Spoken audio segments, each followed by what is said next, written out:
everyone, welcome to my channel, The Crafting Kemptist, and today I want to share with you how to complete the chain stitch. If you are new to crocheting, then the chain stitch is basically the stitch that you will start basically all of your projects doing, unless you are joining to an already started project. If you are left-handed, welcome. This is a site for lefties.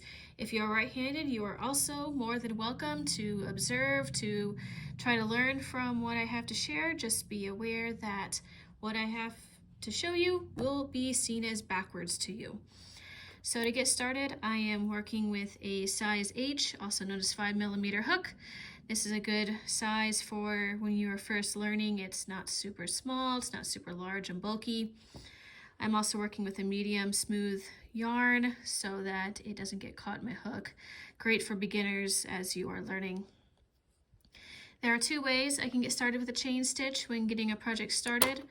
The first way would be to do a basic slip knot, and that's a great way to get started. I like to leave a few inches for a tail so that I can weave in my ends later into my project so that you don't see the tail sticking out.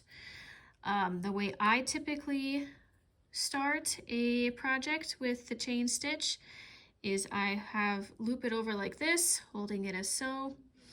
I'm going to twist it around, okay, to get this nice little twist here. Then what I'm going to do is I'm going to hold my tail with my left hand, wrap a second loop around my hook, and so you can see I'm holding this kind of right here secure. I am going to take this second loop that I've added, put it up into the hook. I'm going to twist it down. What this does is it locks the yarn into place so it doesn't slip and get out of my control. Then I'm going to slide it through the first loop that I made and pull tight. All right, so this is your tail end, this is your working end. At this point, you've got your starter there so that you can get going on the chain.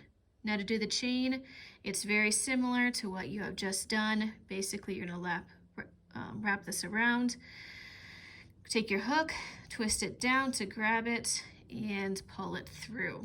And this is going to give you your first chain stitch. And you are just going to be repeating that over and over until you have gotten the necessary amount of stitches. Some people wrap their yarns differently. This is how I typically hold mine. And so you are just going to keep doing this, like I said, for the amount of stitches that you need. As you gain more confidence and skill with keeping a consistent tension, all the loops should be roughly the same size. But it takes practice, so if it doesn't happen your first try, don't give up. You will get there. And that is about it for how to do a chain stitch. Thank you for watching, and I hope to see you in future videos. Have a great day.